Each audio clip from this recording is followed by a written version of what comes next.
El brillante intelectual y revolucionario Armando Hart Dávalos deja a las presentes y futuras generaciones un extraordinario ejemplo de lealtad, espíritu de sacrificio, firmeza y apego absoluto a los principios. El sentido martiano de la ética guió invariablemente su conducta, siempre transparente, siempre implacable frente a quienes usaban la patria como pedestal. Hart fue un verdadero fundador.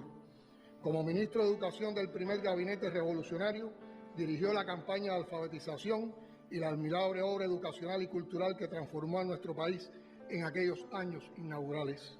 Una década después, asumió la dirección del recién creado Ministerio de Cultura, desde donde rectificó errores y distorsiones, restauró la comunicación con la vanguardia intelectual, impulsó la enseñanza artística y diseñó un sistema institucional que convirtió al pueblo en protagonista de los procesos culturales. En su última etapa de trabajo, se entregó a una de las pasiones centrales, el estudio y la difusión de la vida y obra de José Martí. Estaba convencido de que en Martí el ideario cubano de la emancipación, la justicia y el antiimperialismo había alcanzado su punto más alto.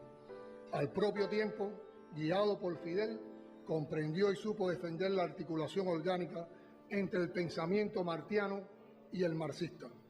El martiano Hart se convirtió en un ferviente fidelista.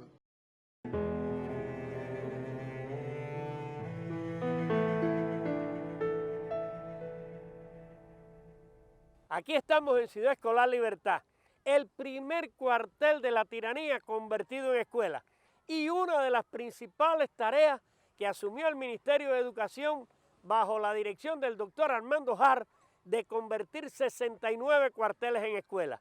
El 14 de septiembre de 1959, el comandante en jefe recibió la bandera que se arrió del polígono y se izó aquí y simbolizaba el nacimiento de una nueva etapa. Otra de las tareas importantes que se desarrolló en el Ministerio de Educación en los primeros años de la Revolución fue la campaña de alfabetización que todos conocemos que libró a Cuba del analfabetismo en solo un año. Desde esta casa se dirigió la campaña porque aquí estuvo su dirección nacional con el doctor Armando Hart al frente. Eso fue en el año 1961. Y en el año 1962 estuvo la Dirección Nacional de Becas también aquí, ambas muy unidas al Ministerio de Educación. De la bahía de Cienfuegos parten brigadistas Conrado Benítez rumbo a Playa Girón.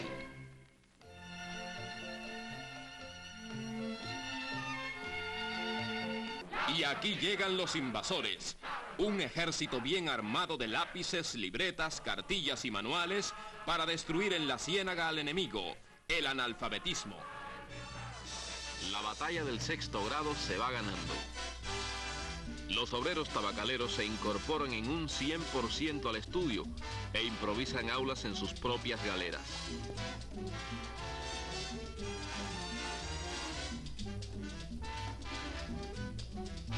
El secretario general de la CTC, Lázaro Peña, y el ministro de Educación, doctor Armando Hart, visitan también una fábrica de envases metálicos, entregando sus certificados a 80 graduados de sexto grado. Se acabaron los privilegios, ahora los pobres van al colegio. En este edificio, al triunfo de la Revolución, 10 meses después, se instaló el Ministerio de Educación de la República de Cuba, donde funcionaba como ministro el doctor Armando Hart.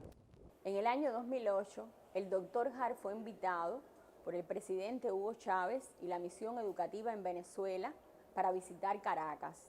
Allí le fue conferida la condición especial de profesor emérito de las 16 universidades bolivarianas. Siempre he admirado mucho a los jóvenes y me parece que los jóvenes tienen un gran futuro que hacer. Por eso estoy planteando hoy con insistencia algo que quisiera que se subrayara, que es, yo lo dije en Caracas, es necesario un diálogo de generaciones, diálogo entre los que vivimos muy intensamente el siglo XX, con mucha experiencia del siglo XX, y los que vivirán bien entrado el siglo XXI. Siempre he dicho que Hart y su obra fue una gran influencia para la formación, sobre todo, de los cientistas sociales e intelectuales de la Revolución Cubana. pero el haber podido trabajar con él durante 3 años, desde el 7-8 hasta el 2010, como su colaboradora, como una colaboradora que trabajó por sus indicaciones y orientaciones en impulsar el estudio de la obra martiana en las universidades y algunas ideas muy novedosas, como era aquella inquietud que él tenía, voy a hablar de 2 de ellas, es, en primer lugar, seguir la línea del pensamiento de avanzada revolucionario que en su sentido educativo, desde los siglos finales 18 y 19, nos decían que era necesario instruir en la ciencia y en la conciencia. Y Hart desarrolló esa línea en toda la obra que trató de que llegara a la educación cubana y que llegara también a las universidades cubanas. Y además la idea del diálogo de generaciones.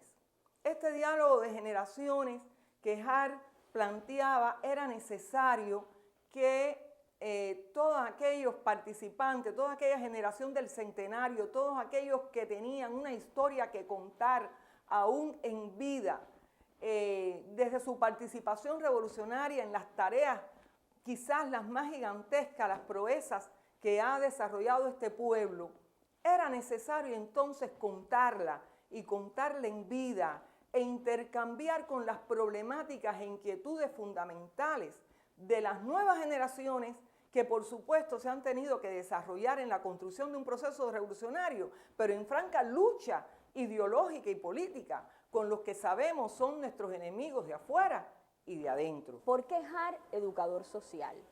La categoría educador social se determinó por investigadores de la comunidad científica de nuestra universidad, Enrique José Varona, como para aquellas personalidades que se caracterizan, que trascienden por la universalización de la cultura, la justicia social y el desarrollo de la educación.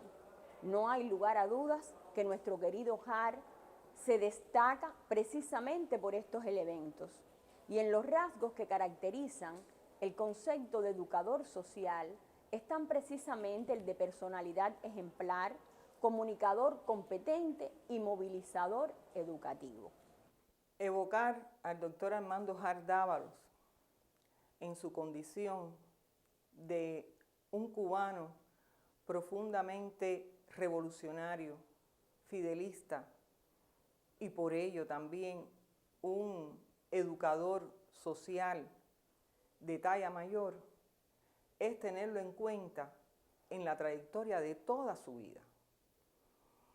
Si se profundiza en esa historia, podemos también concebir que todo su ideal revolucionario, al igual que todos los de la generación del centenario a la que él perteneció y a la de nuestro líder indiscutible, nuestro querido comandante en jefe Fidel Castro Ruz, fue educar al pueblo de Cuba, generar una nueva conciencia, una conciencia revolucionaria para transformar la vida de la patria cubana en un mundo diferente, más justo, en un mundo mejor para todos, para los cubanos, para todas nuestras familias, para los hijos de las nuevas generaciones.